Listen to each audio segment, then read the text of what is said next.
Olá, seja muito bem-vindo à segunda aula da semana dos programas de autocontrole da indústria de alimentos. Espero que você já tenha conseguido assistir a aula de ontem. Na verdade, é muito importante que elas sejam vistas na sequência, porque eu organizei os conteúdos de forma que facilite o entendimento dos programas de autocontrole. E para a aula de hoje, que eu espero ser mais breve que a de ontem, peço até desculpas, porque no meu Instagram eu tinha combinado aulas mais rápidas para que elas se tornem mais úteis para vocês também, né? Mais fácil de serem assistidas. Mas, como eu disse no corpo do e-mail, eu realmente gosto muito de fazer aulas e eu acabo me empolgando na explicação. Quando eu vou perceber, eu acabei excedendo um pouco do tempo. Então, para a aula de hoje, eu trago o modelo de um PAC, de um programa de autocontrole. Disponibilizo, junto aos anexos aqui do e-mail, um documento teórico, bem curtinho também, fácil de vocês lerem, para complementar o entendimento de como o programa de autocontrole deve ser desenvolvido. O que é esse desenvolvimento do programa de autocontrole? É escrever, né? É redigir o documento. E aí eu mostro para vocês duas possibilidades para essa redação, para o desenvolvimento desse documento, uma vez que não existe um modelo padronizado para ele, né? Mesmo que, como eu disse na aula de ontem, alguns estados tenham liberado documentos para as indústrias utilizarem, é mais no sentido de facilitar o trabalho da indústria, porque a gente tem uma dúvida mesmo quando nós vamos desenvolver algo, se existe um padrão para aquilo. Então, quando os estados geram esses documentos, disponibilizam esses documentos, eles já estão ali esclarecendo uma dúvida, resolvendo um empecilho que possa existir no desenvolvimento dos programas de autocontrole dessas empresas. E isso é muito comum para todos os programas de qualidade dentro da indústria de alimentos, porque, exceto para o APPCC, que existe um modelo que a gente deve seguir para o documento, todos os outros são livres. Então, se você é estudante ainda aí da área de alimentos, né, da medicina veterinária, zootecnia, enfim, as áreas que podem trabalhar na indústria de alimentos, existe essa dúvida inicial de como eu vou desenvolver um programa, um manual de boas práticas de fabricação? Como eu vou fazer o programa de PPHO? Porque, para quem nunca fez, essa é realmente uma dúvida inicial. Então, eu disponibilizo esse documento teórico e também disponibilizo esse modelo editável do PAC que eu trago hoje, que eu espero que seja muito útil para vocês. Então, eu vou compartilhá-lo aqui. Ele vai em formato editável, tá? Sem problema nenhum de vocês utilizarem esse documento. Como eu disse, a ideia é ajudar mesmo. E num outro evento semelhante assim que eu já organizei, os alunos que participaram, eles, por votação, escolheram qual seria o PAC que eu desenvolveria com eles em aula. Então, eu estou aproveitando o mesmo documento para mostrar para vocês, que é o que a gente chama que é o PAC 11, né? A gente não chama assim, ele, na verdade, ele está ali na norma interna número 1, de 2017, que é o controle de formulação de produto e combate à fraude. Não vejo que os programas de autocontrole sejam difíceis. Como eu comentei na aula anterior, a maior importância é a gente realmente compreender o que eles são, conhecer muito bem a nossa linha de produção, para que eles sejam desenvolvidos de forma fiel àquilo que a gente faz e àquilo que está estabelecido na legislação. A maior dificuldade depois vai ser em manter isso na prática. Mas, excepcionalmente, né, esse aqui é um dos PACs mais difíceis. Então, não se assustem por isso. E talvez seja até bom a gente já trazer um modelo mais difícil, porque isso pode ajudar a esclarecer outras dúvidas, né? E depois eu explico para vocês aqui no andamento do documento por que eu acho ele mais difícil. Eu tenho formação em Food Fraud e Food Defense, então, por isso, eu sei fazer a análise dos riscos de fraude. que a gente precisa fazer aqui. Então, muitas vezes, se vocês não tiverem essa formação do Food Fraud, na hora de fazer, nesse momento de fazer a avaliação de riscos, pode existir um pouco mais de dificuldade de pontuar o que é um risco maior, o que é um risco menor, né? Então, por isso que eu vejo aqui um pouco mais de dificuldade. Mas já era uma ideia minha acrescentar no meu curso pago do treinamento IMPAC, do zero à verificação, os módulos de Food Fraud e de Food Defense. Para essa segunda versão, eu ainda não consegui, já tem 2 módulos adicionais nessa segunda versão, depois, no decorrer dessa semana, eu apresento para vocês, mas para a terceira, com certeza, já vai ter Food Fraud e Food Defense. E todo mundo que está inscrito desde a primeira turma continua tendo acesso a esses novos conteúdos que eu adiciono, né? Enfim, então vamos lá para o PAC 11, Controle de Formulação de Produto e Combate à Fraude. Esse aqui, de acordo com o que eu falo lá na teoria, até indico que vocês leiam antes de assistir à aula, ele é um documento separado, então, que eu crio única e exclusivamente para o PAC 11.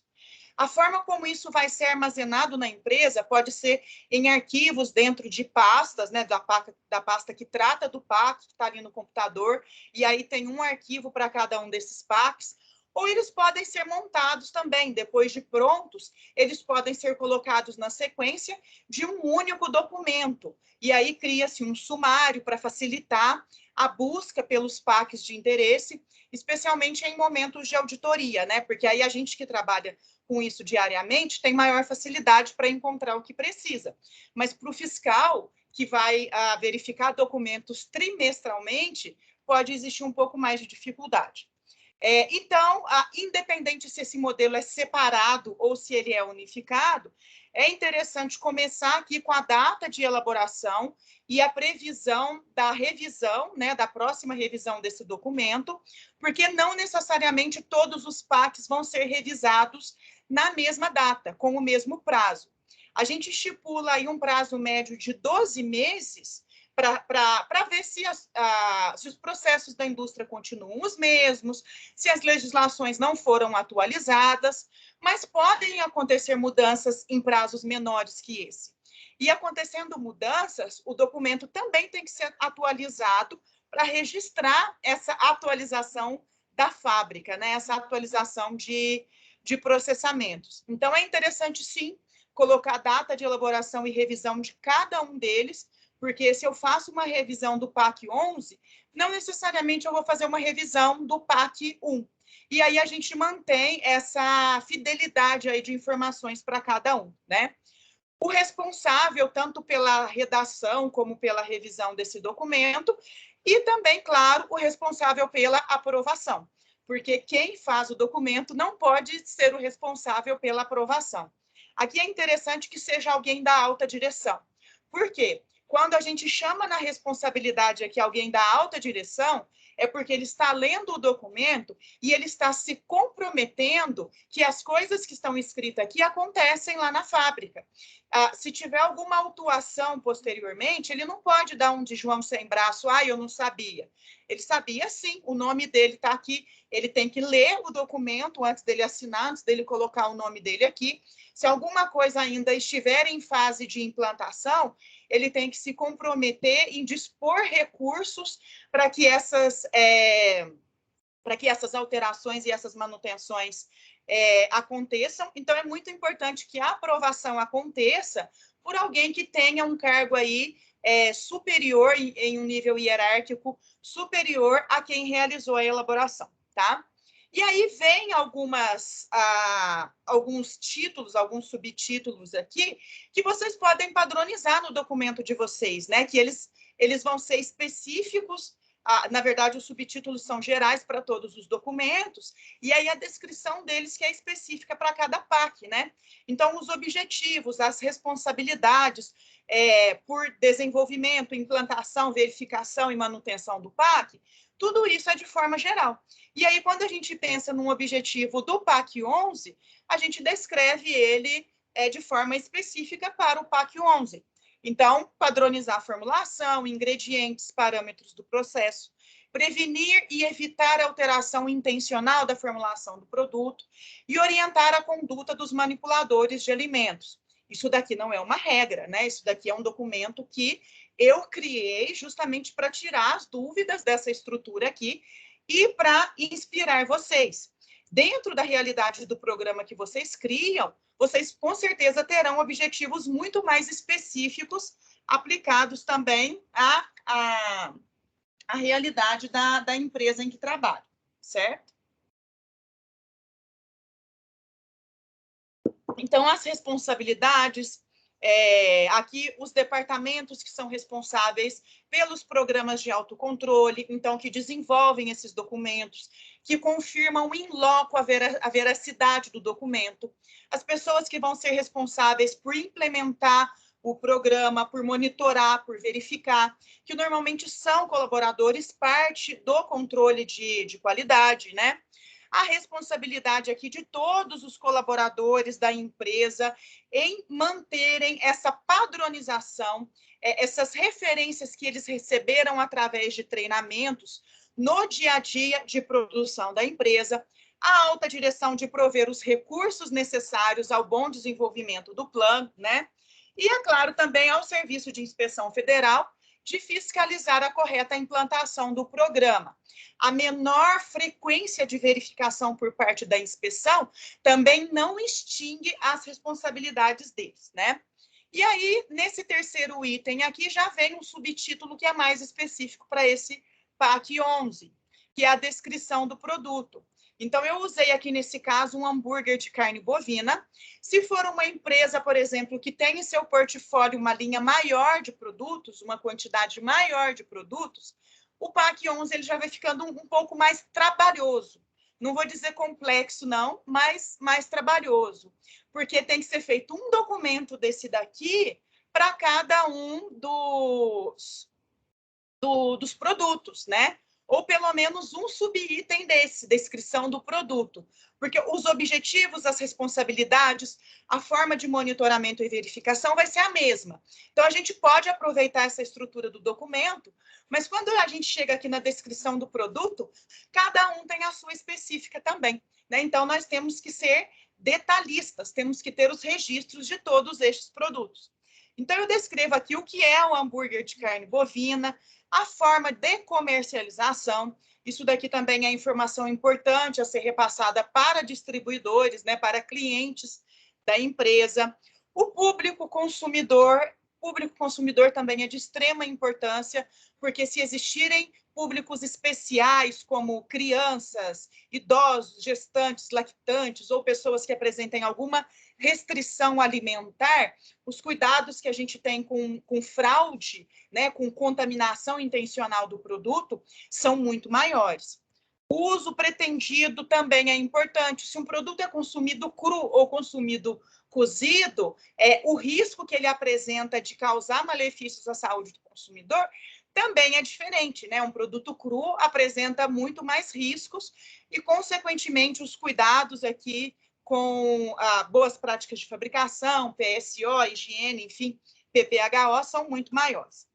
Daí, no item 4, deixa eu reduzir aqui agora o tamanho da folha, para vocês enxergarem tudo em uma mesma projeção, eu trago aqui o POP, né, a formulação desse produto, que é a padronização de como ele deve ser feito. Então, lista de ingredientes, quantidade exata desses ingredientes, forma de preparo, isso aqui é até um documento de referência que ele pode ser impresso e anexado na seção de produção de hambúrguer.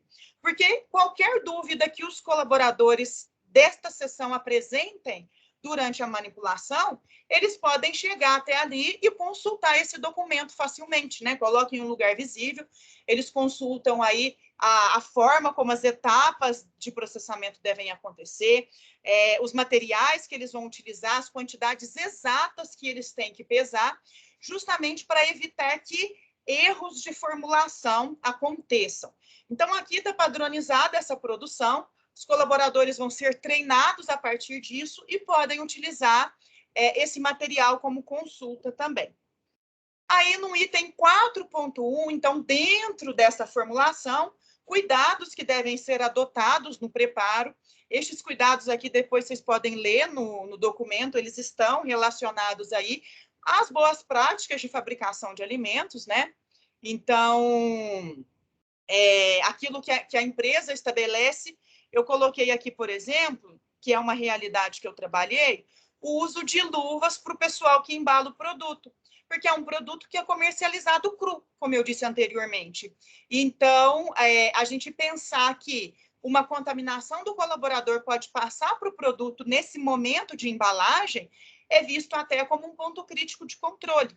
Então, acaba existindo essa padronização aqui de exigência para o uso de luvas na embalagem do hambúrguer, sendo que a gente sabe que em outras áreas de processamento de alimentos não existe nenhuma exigência com relação ao uso de luvas, né? Mas aqui a gente padroniza isso porque nós enxergamos essa necessidade, essa importância na linha de produção desse produto, tá? E aí vem aqui a parte que é bem específica da fraude, que eu disse anteriormente que pode ser um pouco mais complicado de vocês entenderem, justamente porque para fazer esse levantamento de ameaças de vulnerabilidades, precisa ter um conhecimento prévio aí de food fraud, tá?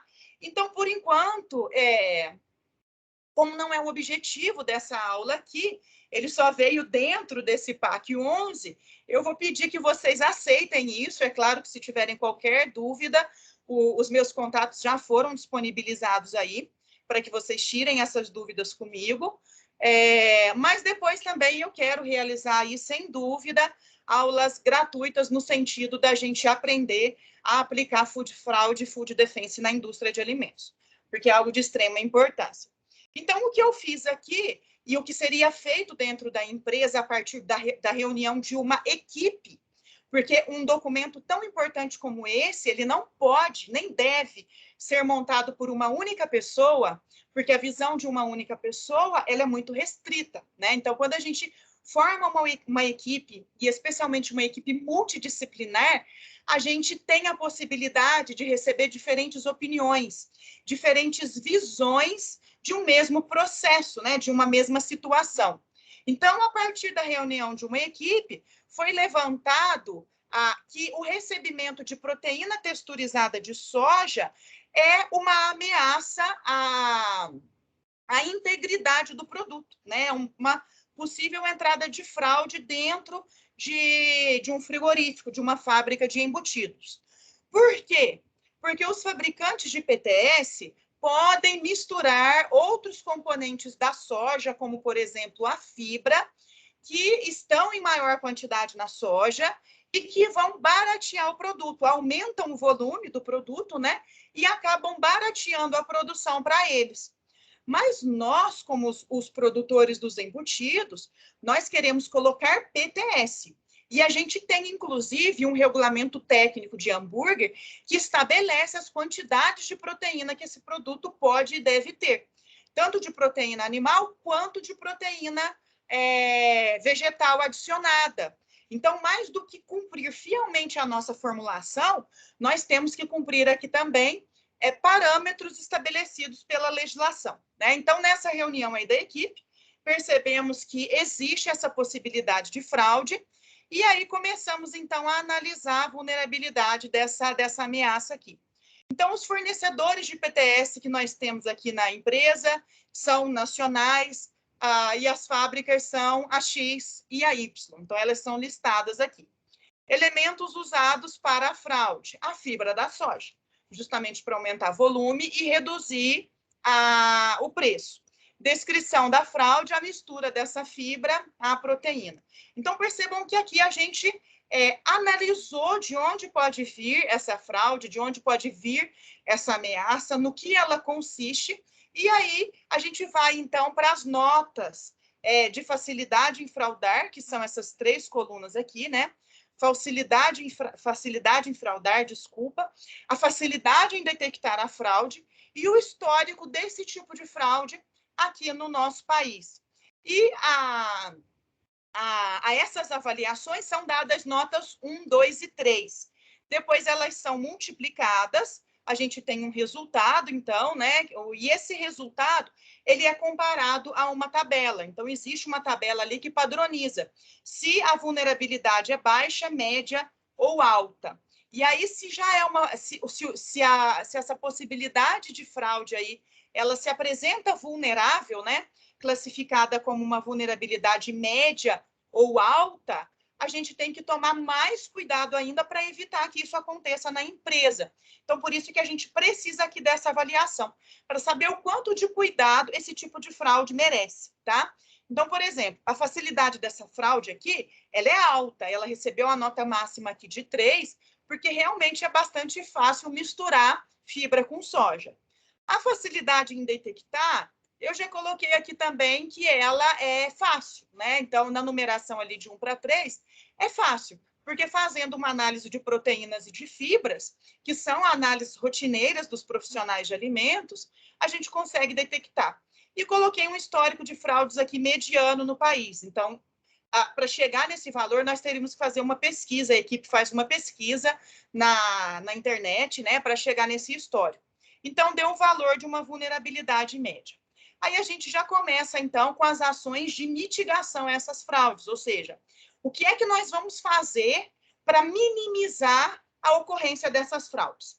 Então, está padronizado aqui. Percebam que é um documento que ele está padronizando processos e ações dentro da empresa com vistas a ter o controle sobre a formulação e sobre as fraudes, né? E sobre a redução de fraudes. Então, foi o que eu tinha dito ontem, a gente padroniza para depois conseguir verificar, para conseguir checar isso, se isso está acontecendo corretamente na linha de produção. Então, eu estabeleci aqui que todo lote de PTS que vai ser recebido na empresa, ele vai ter amostrado 5% do seu total e vai ser avaliado no laboratório de controle de qualidade. Com relação à proteína bruta, poderia ter acrescentado aqui também a análise de fibras. Não achei necessário, né? Uma análise aqui sairia mais rápido e já seria o suficiente para retornar o valor para a gente, né? E aí, essa quantidade aqui, sabendo a quantidade de proteína que tem no produto que a gente compra, ela vai ser confrontada com esse valor que o fornecedor nos passa, né? E o resultado, então, verificado se está correto ou não, né? Confrontado aqui com laudos técnicos que são enviados pelo próprio fornecedor. E como que vai ser o monitoramento, frequência, como que ele vai ser feito, isso também tem que estar padronizado aqui no PAC. Então, a unidade de inspeção aqui são os ingredientes. Aí, acabei colocando não só a PTS, onde essa vulnerabilidade de fraudes foi considerada média, mas coloquei aqui também a recepção das carnes, que são outros ingredientes utilizados nos hambúrgueres, o processo de operação, e aí a forma de inspeção, né?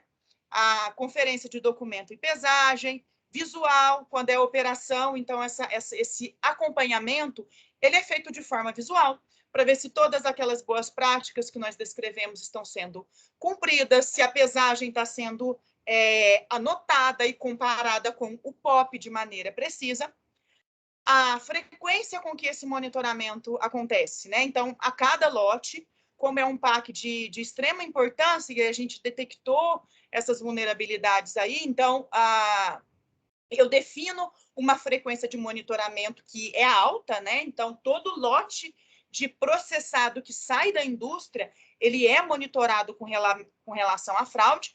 E também chamo aqui a responsabilidade, o fulano, que é responsável por este monitoramento.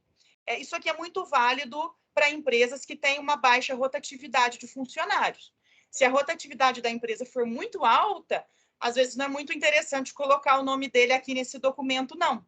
Deixa para ele assinar só lá na planilha. Por quê? Porque senão, cada vez que trocar o responsável pela inspeção, né, que a gente chama de inspetor ou de monitor, vai ser necessário atualizar o PAC.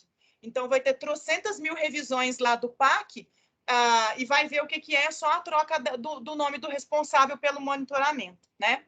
E aqui, outros pontos que são importantes quando a gente trata desse PAC. Então, eu faço a referência dele a outros documentos, porque se um colaborador quiser ter acesso a essa informação, ou o próprio fiscal, ele sabe onde ele deve procurar. Então, ingredientes, matérias-primas e embalagens são monitorados no PAC 7, as temperaturas de armazenamento, já que é um produto congelado, monitoradas no PAC 8, a cada expedição, as condições higiênico-sanitárias e temperatura do veículo de transporte são monitorados de acordo com a planilha de monitoramento Y, a verificação, confrontando o documento de monitoramento com os achados em loco da produção, é realizada pelo gerente do Departamento de Controle de Qualidade. Então, eu vou falar mais detalhadamente de verificação na aula de amanhã, né? Mas vocês percebam que são informações necessárias de serem colocadas nesse documento, justamente para que elas sirvam de referência para a checagem se o que acontece na prática é realmente o que foi estabelecido, aquilo que foi visto como sendo bom e colocado aqui nesse documento, tá? E aí, por fim, o levantamento das possíveis não conformidades que podem acontecer na produção dos processados, né? Então, os possíveis desvios que essa equipe também vai perceber que é possível de acontecer, e já o levantamento das possíveis ações corretivas, porque já ter isso daqui previsto é muito melhor do que ter que inventar as soluções quando o problema aconteceu. E aí a gente está ali naquela energia, naquele calor de deu alguma coisa errada, e agora, né? Então, e agora a gente pode consultar esse documento aqui, que a gente já fez um levantamento melhor possível dos desvios que podem acontecer e das ações corretivas que devem ser adotadas para corrigir esses desvios. Então, eu levantei aqui o erro na pesagem das carnes e dos ingredientes, erro de embalagem primária e de secundária, uma data de validade que vai errada, um lote que vai errado, é considerado como fraude, né? Então, para quem conhece aí os programas de fraude, essas informações que vão impressas no rótulo, se elas estão erradas, são caracterizadas como fraude. E foi o que eu coloquei aqui na terceira linha, então, erro de identificação de lote. Ações corretivas, providenciar a pesagem correta, reter os lotes que não estão conformes e, a longo prazo, treinar colaboradores para que essas não conformidades não se tornem reincidentes, né? Para que elas não aconteçam novamente. Então, além da ação imediata, nós precisamos pensar em ação a longo prazo, caso a não conformidade peça esse tipo de atitude, né? Então, adequar embalagens, treinar os colaboradores também para que o erro não se repita, adequar as identificações, se já aconteceram as identificações, então, corrigir, né? Esse adequar que eu coloco aqui, providenciar pesagem, é corrigir o que está errado. Se é possível, se a gente percebe que é possível corrigir para não perder aquele lote, para não precisar descartar, então vamos fazer a correção para não dar prejuízo para a empresa e vamos mandar o correto para o mercado.